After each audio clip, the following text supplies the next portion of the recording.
यथार्थ के अवलोकन की दृष्टि से भी। तो यहाँ मैं आपको आज़ादी के बाद जो कहानियाँ लिखी गई वो कहानियाँ नहीं पढ़ाने जा रहा हूँ, बल्कि इतिहास की दृष्टि से उसको हम देखेंगे कि हिंदी कहानी का ऐतिहासिक विकास किस प्रकार हुआ।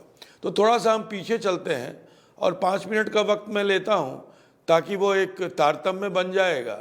हमने शुरू की थी कहानी 1900 से, जब इंदुमती की बात की थी, एक टोकरी भर मिट्टी की थी, और उसके पहले रानी केतकी की कहानी की बात की थी। तो आपने उस दौर की कहानियों की चर्चा करते हुए मैंने ये बताया था कि उस दौर की कहानियों में जो भारतीय कहानी है, वो भारतीय कहानी की जो परंपरा है, उस भारतीय कहानी का जो आख्यान है, वो आख्यान परक कहानियाँ उस दौर में लिखी गई। लेकिन इसके बावजूद जो उस समय का समकालीन यथार्थ था, यानी हम परतंत्र थे, हम गुलाम थे, तो वो सारी कहानियों में कहीं ना कहीं ये आवाज़ मिलती है हमें। कुछ कहानियाँ बिल्कुल मनोरंजन प्रधान भी हुई, लेकिन अधिकांश कहानियों में राष्ट्र की आवाज़ हमें सुनाई देती है। उसके बाद जो मुख्य कहानीकार जिनके बारे में हमने पिछले व्याख्यान में हिंदी कहानी के विकास के अंतर्गत प्रेमचंद पर बात की, तो प्रेमचंद पर हमने विस्तार से बात की। उसके साथ साथ हमने जैनेन्द्र और अज्ञेय पर भी बात की थी, जो इस दौर के प्रमुख कथाकार हैं। तो प्रेमचंद ने हिंदी कहानी को एक बहुत ऊंचाई दी, और उनकी कहानियों में जो प्रवृत्ति दिखाई देती है, उनकी कहानियाँ भी आख्यान परक हैं, उनकी कहानियों में भी आख्यायिकाओं के गुण हैं, लेकिन उनकी कहानी में जो यथार्थ सामने आया, जो सच सामने आया, और जो समस्याएं सामने आई, वो बहुत व्यापक थी। जैसे प्रेमचंद ने जो स्त्रियों की जो स्थिति है, उस स्त्रियों की स्थिति पर बहुत सारी कहानियाँ लिखी, और उसको एक आलोचनात्मक मानदंड भी प्रदान किया।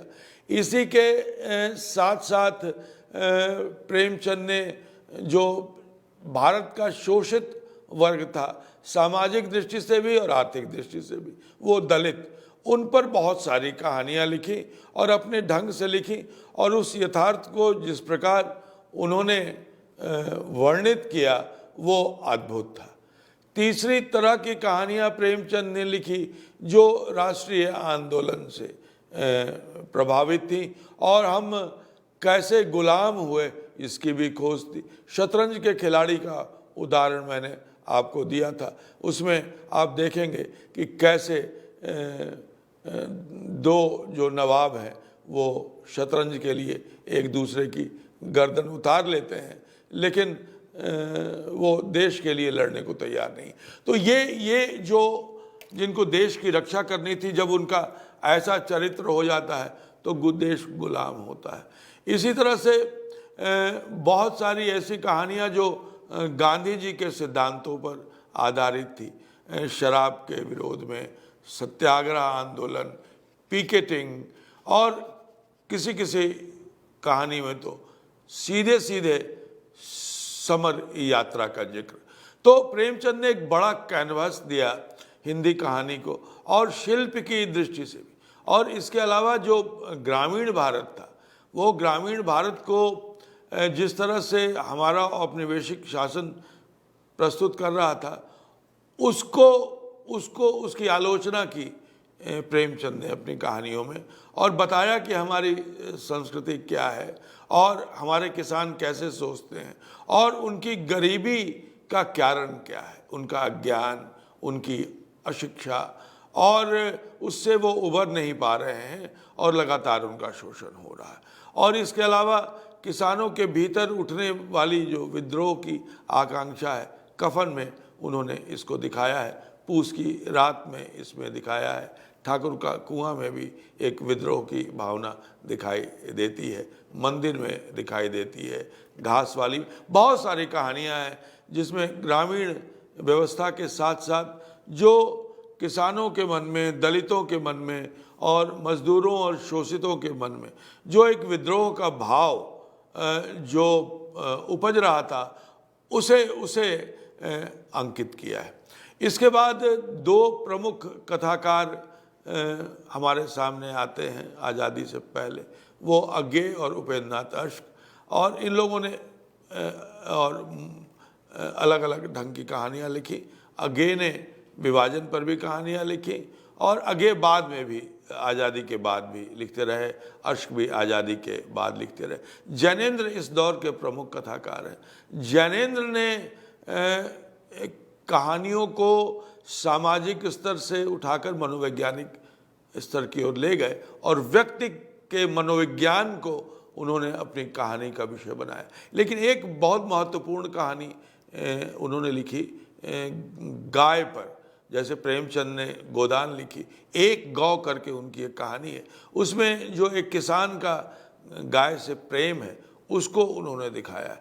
तो प्रेमचंद से काफ़ी प्रभावित थे जैनेंद्र, लेकिन धीरे धीरे उनके प्रभाव से बाहर निकले और उसमें उन्होंने मनोविज्ञान की तलाश की। खेल एक कहानी है जैनेंद्र की जिसमें दो बच्चों को केंद्र में रखकर उन्होंने कहानी लिखी। तो कहानी के कई रास्ते खुल गए आज़ादी तक आते आते। और सुदर्शन लिख रहे थे, विश्वनाथ शर्मा कौशिक लिख रहे थे, राजा राधिका रमण प्रसाद सिंह लिख रहे थे। ये लोग अपने अपने ढंग की कहानियाँ लिख रहे थे और आम तौर पर इन सभी पर गांधी जी का प्रभाव था, सत्याग्रह का, अहिंसा का, हृदय परिवर्तन का, जिसमें मनुष्य को दोषी नहीं ठहराया जाता था बल्कि ठहराया जाता था उसके कर्म को, और ये माना जाता था कि मनुष्य के हृदय का परिवर्तन हो सकता है। प्रेमचंद में भी ये बात बार बार दिखाई देती है। तो यहाँ तक हम लोगों ने चर्चा कर ली थी कि किस प्रकार हिंदी कहानी अपने पूरी व्यापकता में आज़ादी से पहले उसको जो यथार्थ चित्रण का अवसर मिला उसे पूरे रूप में यथार्थ का चित्रण किया। अब आज़ादी के बाद हम आते हैं। अब भारत आज़ाद हुआ, लेकिन एक बहुत बड़ी त्रासदी से भारत को गुजरना पड़ा। और भारत को हम सब लोग जानते हैं कि जब हमें आज़ादी मिली तो बहुत ही दुखद स्थिति ये रही कि भारत का विभाजन हो गया। अच्छा, भारत का विभाजन हो गया ये तो दुख की बात थी, लेकिन उसके बाद जो एक हिंसा हुई, एक सांप्रदायिक तनाव हुआ और ख़ास तौर पर हिंदू और मुसलमानों के बीच जो मार काट मची, वो उसने पूरी मानवता को हिला दिया। उसने पूरे बहुत लोगों को तोड़ दिया। घर परिवार छूट गए लोगों के, कई लोग तो मारे गए और जो बच गए वो भी बिल्कुल मृत प्राय ही थे, जो पाकिस्तान से भारत आ रहे थे या भारत से पाकिस्तान जा रहे थे। क्रिया हुई, प्रतिक्रिया हुई और इस पर बहुत सारी कहानियाँ इस दौर में लिखी गई। एक उर्दू के कथाकार हैं मंटो, उन्होंने भी इस पर बहुत सारी कहानियाँ लिखी। तो इस दौर में बहुत सारी कहानियाँ लिखी गई, जैसे भीष्म साहनी ने लिखा अमृतसर आ गया है। तो इसके अलावा भी बहुत देर तक आज़ादी और सांप्रदायिक तनाव पर कहानियाँ लिखी जाती रहीं, अभी भी लिखी जाती हैं। लेकिन उस दौर में जो कहानियाँ लिखी गई उसमें एक विषय ये भी महत्वपूर्ण था। तो आज हम जिस दौर की बात करेंगे 1947 से लेकर और 1960 तक की बात करेंगे, और अगर वक्त मिला तो 1960 के बाद की भी कहानियों का हम जिक्र करेंगे, नहीं तो अगले व्याख्यान में 1960 के बाद की कहानी, क्योंकि 1960 के जो पहले की कहानी है उसको हम जिस नाम से जानते हैं वो है नई कहानी। अब नई कहानी उसको कहा गया, क्यों कहा गया नई कहानी?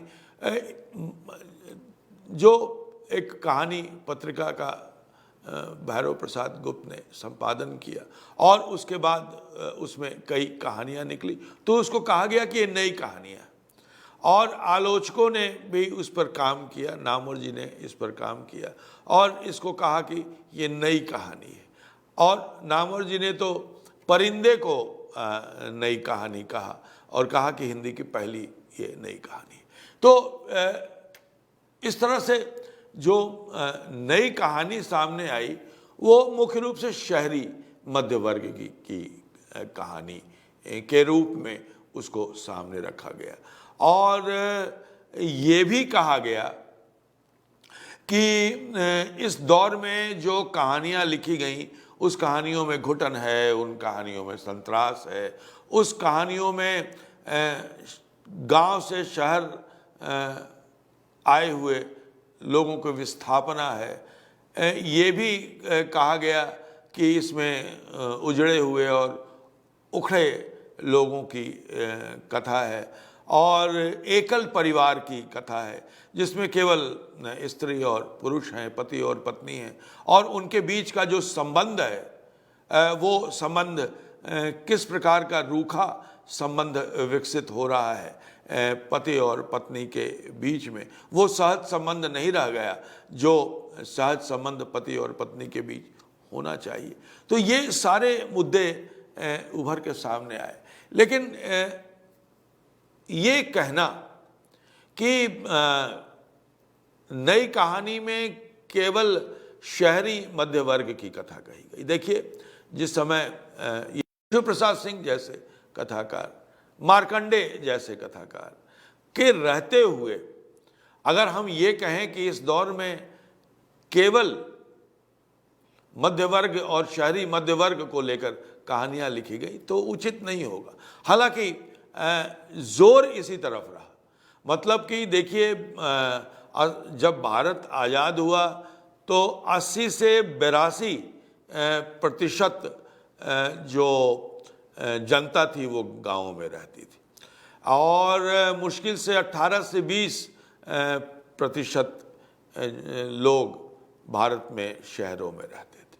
अब शहरों में रहते थे तो उसमें भी एक छोटा सा मध्य वर्ग था, जो मध्य वर्ग बहुत उस समय बड़ा नहीं था, मध्य वर्ग बहुत छोटा था और 10 से 15% से ज़्यादा मध्य वर्ग का औसत नहीं था। तो और लेकिन इनकी कहानी सबसे ज़्यादा कही गई क्योंकि यही पढ़ने लिखने वाले लोग थे, यही लिखते थे और यही पढ़ते थे, पाठक भी इन्हीं के बीच में थे और लेखक भी इन्हीं के बीच से थे। तो इस तरह से अपनी ज़िंदगी की कहानियाँ लिखते हुए इन्होंने कहानियाँ लिखी।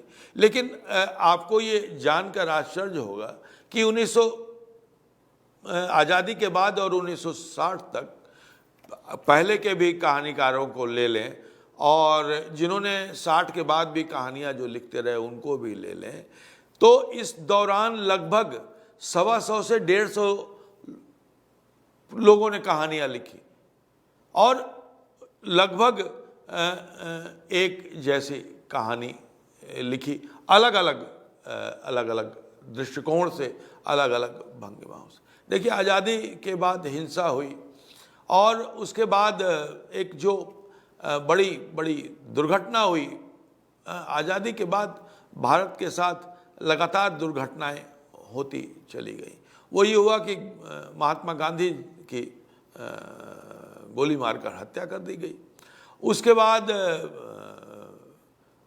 हमारा युद्ध हुआ चीन के साथ, धोखा हुआ हमारे साथ और उससे भी हमारी अर्थव्यवस्था गड़बड़ाई।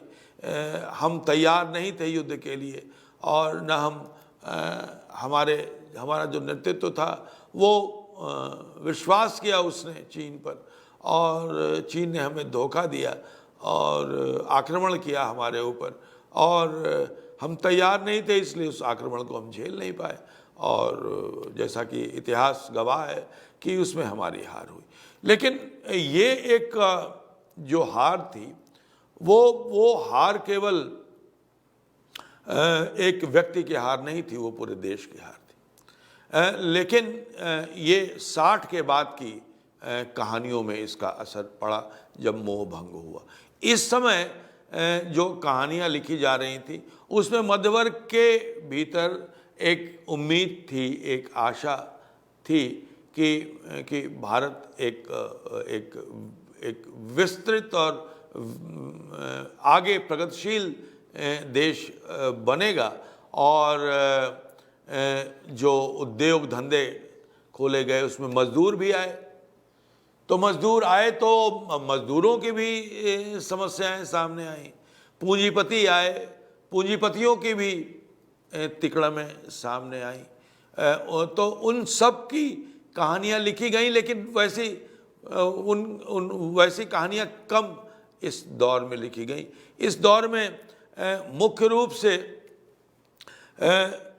मूल्य निर्माण और मूल्य भंग, यानी जो कुछ भी हमारे मूल्य थे, जो कुछ भी हमारी परंपराएं थीं, उन परंपराओं को एक आलोचनात्मक दृष्टि से देखना शुरू किया हमारे कहानीकारों ने। प्रेमचंद ने भी, अज्ञे ने भी और जैनेन्द्र ने भी, इन तीनों ने परंपरा को आलोचनात्मक दृष्टि से देखा था और ये भी अपनी परंपरा को आलोचनात्मक दृष्टि से देख रहे थे। तो देखने का नजरिया अलग अलग था।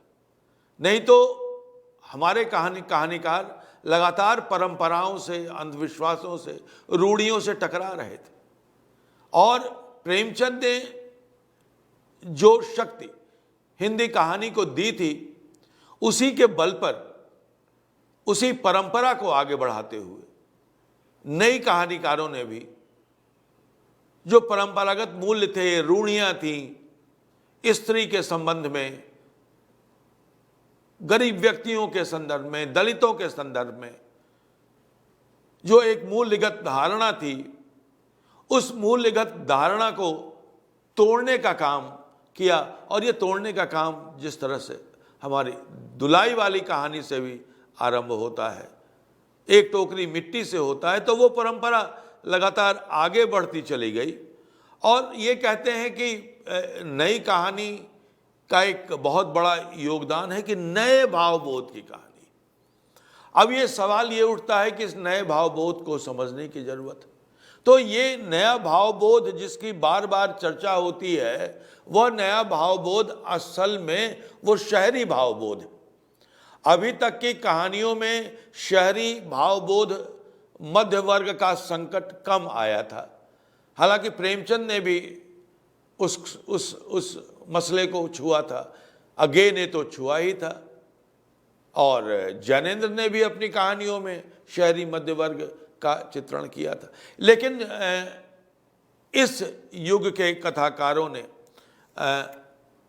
मुख्य रूप से इसी को अपना केंद्र बनाया। बहुत सारे कहानीकार जो नए कहानीकार के रूप में जाने जाते हैं, उसमें 3 नामों की बड़ी चर्चा हुई: कमलेश्वर, राजेंद्र यादव और मोहन राकेश। और बाकी कहानीकारों इनकी एक ये माना गया और कि यही 3 जो लेखक हैं वो उन्होंने नई कहानी का प्रतिनिधित्व किया। लेकिन ऐसी बात है नहीं। तीनों ही बड़े कहानीकार हैं और तीनों ने ही मध्य वर्ग को अलग अलग कोणों से, अलग अलग ढंग से देखा है, और स्त्री और दलित समस्या को भी इन्होंने अपने अपने कोणों से देखा है और निश्चित रूप से एक मध्य वर्ग के रूप में देखा है। और मध्य वर्ग का जो नज़रिया होता है, उसी नज़रिए से कहीं कहीं मध्य वर्ग त्रिशंकु भी बन जाता है, जो जुड़ नहीं पाता है किसानों और मजदूरों से। तो वो दूरी तो इनकी बनी रही, वो दूरी तो किसानों और मजदूरों से इनकी बनी रही। लेकिन मध्य वर्ग के भीतर का जो अंतर्विरोध था, उस अंतर्विरोध को इन लोगों ने बहुत ही मुकम्मल ढंग से इन लोगों ने पेश किया। उसके बाद जो कहानीकार आते हैं, उनमें अमरकांत का नाम बहुत प्रमुख है।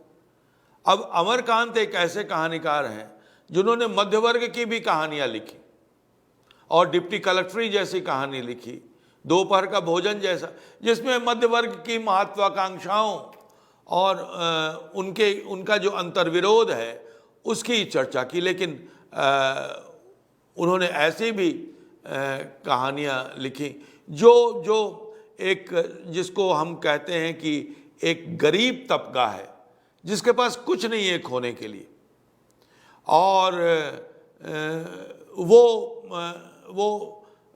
सड़क पर, चौराहे पर घूमता फिरता है, लेकिन वो ऐसा होता है कि काम करते हैं लेकिन उनके काम का कोई सम्मान नहीं। तो जिंदगी और जोक उन्होंने कहानी लिखी। अब ये इस तीनों कहानियों में मध्य वर्ग के अनेक रूप सामने आते हैं।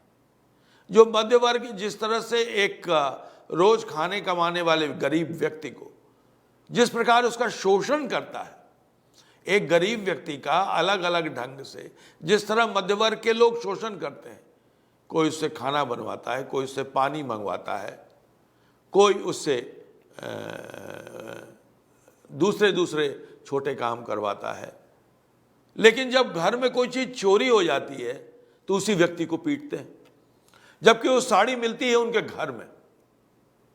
तो ये जो मध्यवर्गीय मानसिकता है, और ये मध्यवर्गीय मानसिकता आज भी है।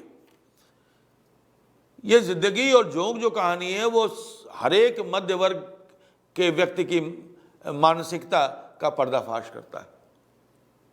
जब वो बीमार पड़ता है तो उसकी सेवा शुश्रूषा करने की बात तो दूर, लोग उससे घिन करते हैं।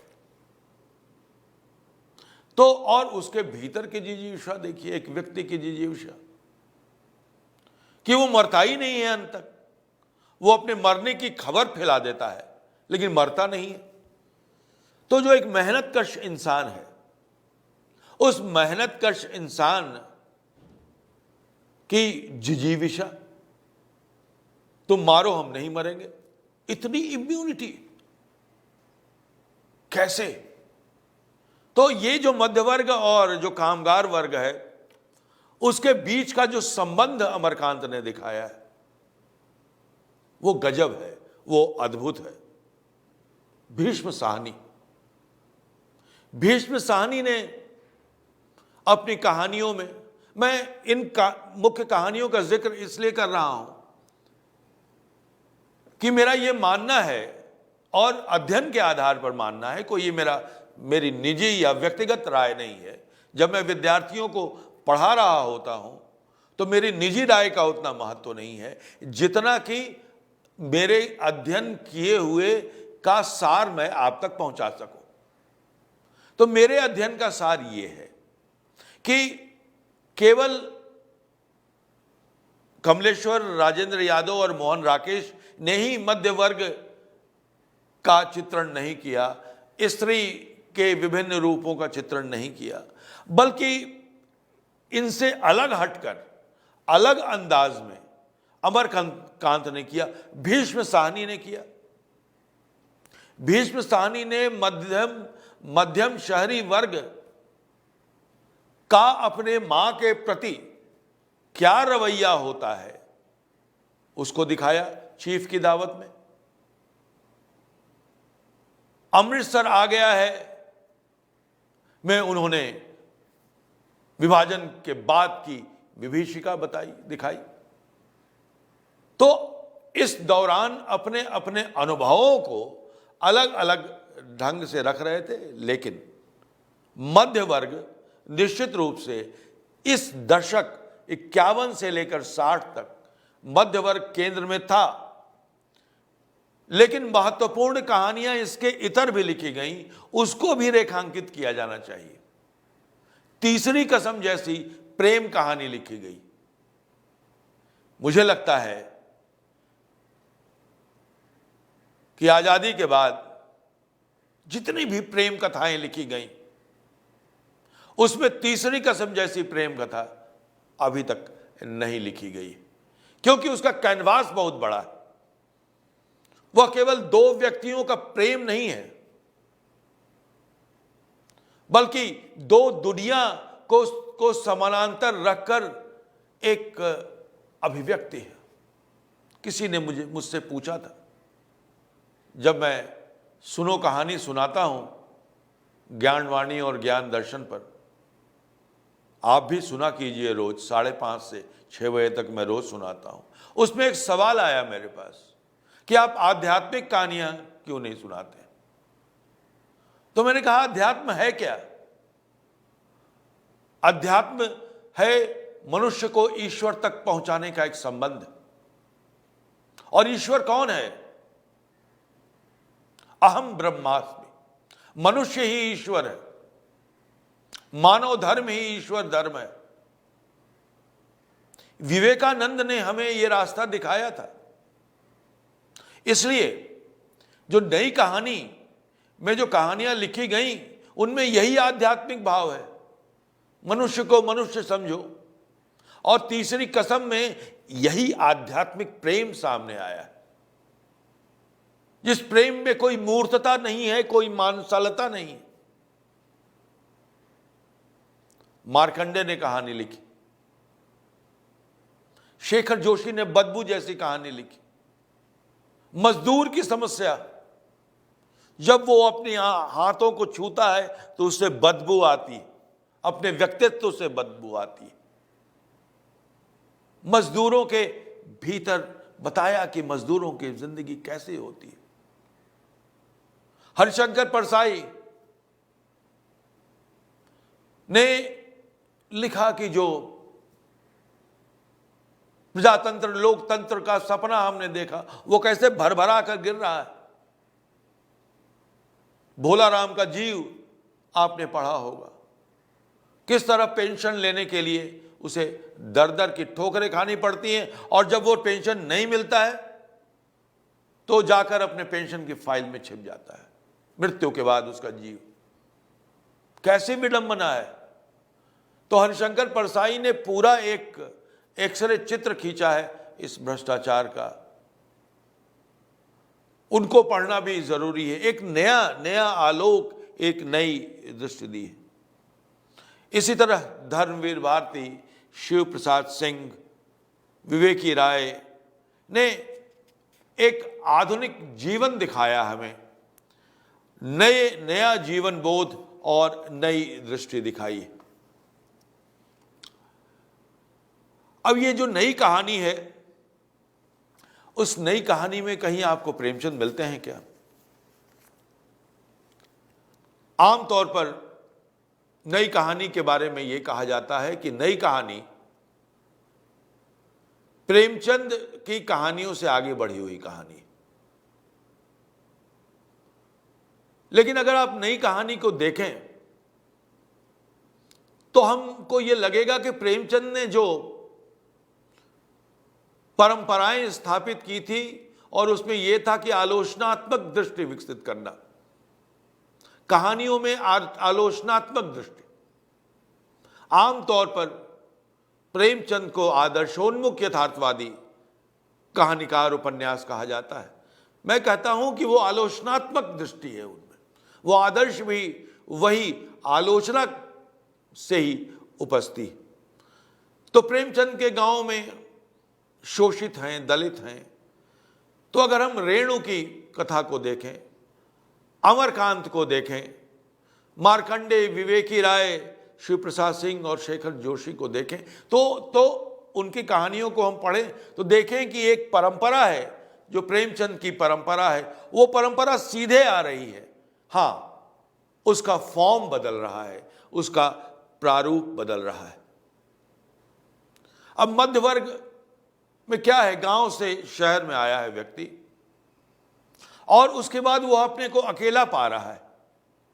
ये अकेलेपन की जो समस्या है, या केवल अपनी पत्नी के साथ, और कोई नहीं है घर में, तो जो पत्नी और पति और पत्नी के बीच जो संबंधों की कृत्रिमता है, वो संबंधों की कृत्रिमता कई कहानियों में आया है।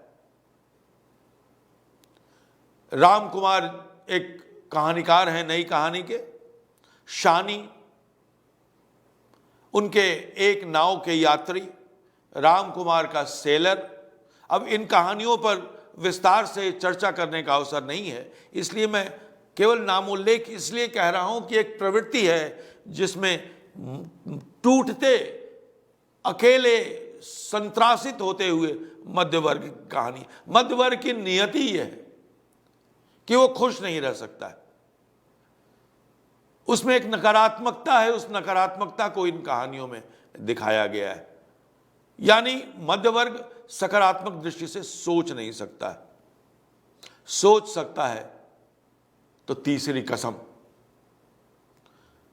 अब आप जिससे नामवर जी ने नई कहानी की पहली कहानी कहा परिंदे, परिंदे कहानी को पढ़िए, लंबी कहानी है, इस पर अलग से एक व्याख्यान हो सकता है, लेकिन मैंने कहा कि कहानी पढ़ाना मेरा उद्देश्य नहीं, मकसद नहीं, कहानी की प्रवृत्ति बताना। तो परिंदे में जो प्रवृत्ति आई है वह परिंदे एक प्रेम कहानी है।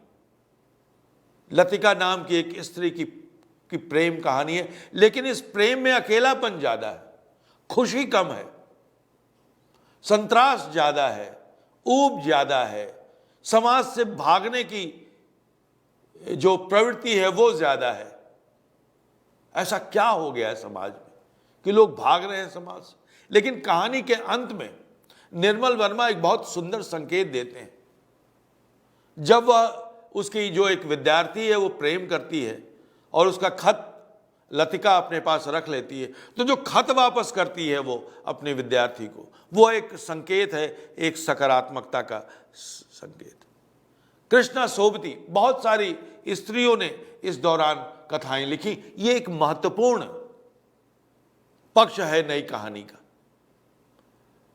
कृष्णा सोबती, बादलों के घेरे, उनकी एक और कहानी बहुत महत्वपूर्ण है, सिक्का बदल गया, जो आजादी और विभाजन को लेकर जो कहानी लिखी। लेकिन जो बादलों के घेरे कहानी है, उसमें जो एक कहानी है वो कहानी एक अकेले प्रेम कहानी है और वो प्रेमिका मर रही है और बिल्कुल अलग ढंग की कहानी है। ऐसा प्रेम जिसमें केवल त्याग ही त्याग है और ऐसा लगता है अंधकार है, पहाड़ है, वही पहाड़ जो पहाड़ हमें लतिका को देखने से प्रतीत होता है। तो जो कहानीकार प्रेम कथाएं भी लिख रहे हैं, उन प्रेम कथाओं में अवसाद ज्यादा है। जो मध्यवर्गीय कहानीकार हैं उनमें अवसाद उनके प्रेम में ज्यादा है, उनके प्रेम में कोई खुशी, कोई मंगल भावना नहीं। मोहन राकेश भी जब कहानियां लिखते हैं, कई कहानियां लिखी उन्होंने, एक और जिंदगी, बहुत कहानियां लिखी, लेकिन कुछ का मैं जिक्र कर रहा हूं। मलबे का मालिक, 5वें माले का फ्लैट, ग्लास टैंक, लेकिन और इसमें सब मध्यवर्गीय कुंठाएं। लेकिन एक कहानी की चर्चा मैं करना चाहूंगा, आर्द्रा कहानी है, कि इसमें एक मां की दुविधा है कि वो किस बेटे के पास रहे, और वो अंत में निर्णय करती है कि वह उस बेटे के पास रहेगी जिसको उसकी ज्यादा जरूरत। तो एक इस तरह की भी कहानियां मोहन राकेश लिख रहे थे।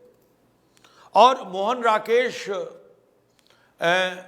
स्त्रियों को लेकर उन्होंने बहुत सारी कहानियां लिखी हैं और एक दृष्टिकोण उन्होंने प्रस्तुत किया है, स्त्रियों का भी दृष्टिकोण प्रस्तुत किया है। इसी तरह मोहन राकेश ने स्त्री दृष्टिकोण से कहानी प्रस्तुत की है और स्त्रियों को एक नए एंगल से देखने का प्रयास किया है। जहां लक्ष्मी कैद है, राजा निर्बंसिया और कस्बे का आदमी, तो मध्य वर्ग के टूटना, स्त्रियों के को अलग ढंग से देखना, स्त्रियों का संघर्ष, मध्यवर्गीय स्त्रियों का संघर्ष, स्त्रियों का अलग ढंग से आना, दाम्पत्य जीवन की विडंबना, इन सब की चर्चा कहानियों में हुई है। मैं एक कहानी की चर्चा करना चाहूंगा। नलिन विलोचन शर्मा इस दौर के एक कहानीकार हैं जो नकेन बाद हम लोग पढ़ते हैं, उसमें एक नरेश केसरी और नलिन। तो ये नलिन विलोचन शर्मा ने थोड़ी सी कहानियाँ लिखी हैं, लेकिन उसमें जो सबसे महत्वपूर्ण कहानी है वो है विष के दांत। अब ये जो विष के दांत हैं वो कौन से विष के दांत? और मध्य वर्ग, इसमें भी एक मध्य वर्ग है, उच्च मध्य वर्ग है ये, और एक उसको आप देख सकते हैं एक पूंजीपति के रूप में भी। वो किस तरह से अपने ड्राइवर के बेटे के साथ सलूक करता है, अपने ड्राइवर के साथ सलूक करता है, लेकिन ड्राइवर का बेटा जो मालिक का बेटा है खोखा, उसको एक घूसा मार के उसके दांत तोड़ देता है। और ये नलिन जी दिखाते हैं कि किस तरह से अगर मजदूर जागेगा एक दिन तो संघर्ष होगा, तो वो पूंजीपतियों के विष के दांत तोड़ देगा। तो इसमें एक रोष, एक दिशा दिखाई है कि जिस तरह से भारत में उद्योगों के विकास के साथ साथ मजदूरों का भी जन्म हो रहा है और उनमें ताकत पनप रही है, उसकी ओर उन्होंने इशारा किया है। तो इस तरह से उषा प्रियंवदा इस दौर की बहुत महत्वपूर्ण कथाकार है, और उनकी एक वापसी कहानी जो मध्य वर्ग का जो परिवार है, उस परिवार में जब पिता लौटता है तो उसको कैसे देखते हैं। और इसके अलावा वो स्त्रियों को दिखाते हैं कि प्रेम और परिणय का द्वंद्व, ये प्रेम और परिणय का द्वंद्व केवल उषा प्रियंवदा ने ही नहीं, बल्कि मन्नू भंडारी ने भी अपनी कहानियों में दिखाया है। तो सवाल ये उठता है कि ये पुराने मूल्यों को चुनौती है। एक कहानी है, एक कहानीकार हैं विवेकी राय, इनकी चर्चा कहानीकार के रूप में बहुत कम की जाती है, लेकिन नई कहानी के दौर में ही इन्होंने कहानियां लिखनी शुरू की। हालांकि इन्होंने कहानियां तो आज़ादी से पहले भी लिखी थी, और इन्होंने जो पहली कहानी लिखी थी 1945, चूंकि मैं इसकी चर्चा इसलिए कर रहा हूं कि इन कहानीकारों की चर्चा कम की जाती है। 1945 में उन्होंने कहानी लिखी पाकिस्तानी, और ये पहली कहानी है हिंदी में जो विभाजन के विरोध में लिखी गई है। तो इस कहानी को आप लोग जरूर पढ़िए। विवेकी राय का एक संग्रह समल गमला नाम से निकला हुआ है, उसको पढ़िए और उसमें उनकी कहानियों का आनंद लीजिए। उन्होंने कहानी लिखी कफन, वो प्रेमचंद से प्रभावित थे, तो उनकी कफन कहानी से कफन मिला, इसे जरूर पढ़िए कि आज़ादी के बाद।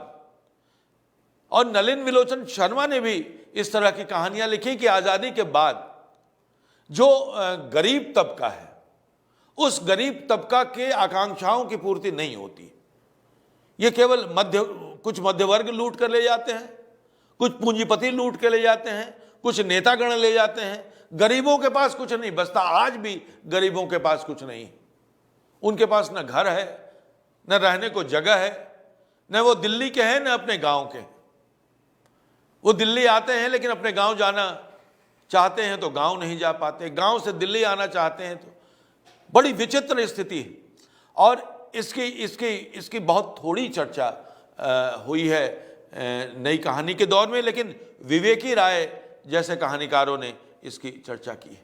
तो एक मुख्य रूप से इस दौर में जो कहानियां लिखी गई वो मध्य वर्ग की कहानियां थी, मध्य वर्ग की विडंबना की कहानियां थी, उनके अकेलेपन और कुंठा की कहानियां थी। लेकिन इसके अलावा जो संपूर्ण भारत बनता है, उस संपूर्ण भारत की भी कहानियां लिखी गई, जैसा कि मैंने आपको कहा, जिसके अगुआ फणीश्वरनाथ रेणु हैं, रामदरस मिश्र हैं, विवेकी राय हैं, जिन्होंने ग्रामीण भारत की, जो सच्चा भारत है, जहां आजादी के समय 80% से ज्यादा जनता गांव में रहती थी, उसकी कहानी इन लोगों ने कही है, लेकिन इनको उस समय आलोचकों ने नजरअंदाज किया। तो नई कहानी को पढ़ने के लिए हमें यह समझना होगा कि नई कहानी का दौर आजादी के बाद को समझने का दौर था, और कहानीकारों ने मध्य वर्ग को समझने की कोशिश की, आजादी के बाद हुए विकास को समझने की कोशिश की, प्रेम कथाएं लिखी और इसके साथ साथ गांव की भी कथा लिखी, मजदूरों की भी कथा लिखी, गरीबों की भी, शहर में जो गरीब रहते हैं उनकी भी कथा लिखी। लेकिन मुख्य रूप से जो मध्य वर्ग का अंतर्विरोध है, वह मध्य वर्ग का अंतर्विरोध नई कहानी में मुख्य रूप से सामने आया। तो विद्यार्थियों, मुझे लगता है कि मैंने जो आपको बताया वो आपको मुकम्मल लगा होगा और आगे भी हिंदी कहानी का विकास का व्याख्यान जारी रहेगा, क्योंकि मैं उसको 2020 तक लाना चाहता हूं और अभी तक हम पहुंचे हैं 2060 तक। तो लगातार मेरी ये हिंदी कहानी के विकास की कक्षा चलती रहेगी और मैंने आज सोचा था कि 1970 तक जाऊंगा, लेकिन 1960 तक ही हमारी घड़ी बता रही है कि समय समाप्त हो चुका है। तो मैं आज अभी आपसे विदा लेता हूं, फिर अगली बार जब उपस्थित होऊंगा तो 1960 के बाद की कहानियों पर का जिक्र करूंगा और जहां तक पहुंच पाऊंगा वहां तक विराम लूंगा, फिर आगे की यात्रा शुरू होगी। तो बहुत बहुत धन्यवाद मुझे सुनने के लिए। फिर मिलेंगे अगले व्याख्यान श्रृंखला में। बहुत बहुत धन्यवाद। जय हिंद।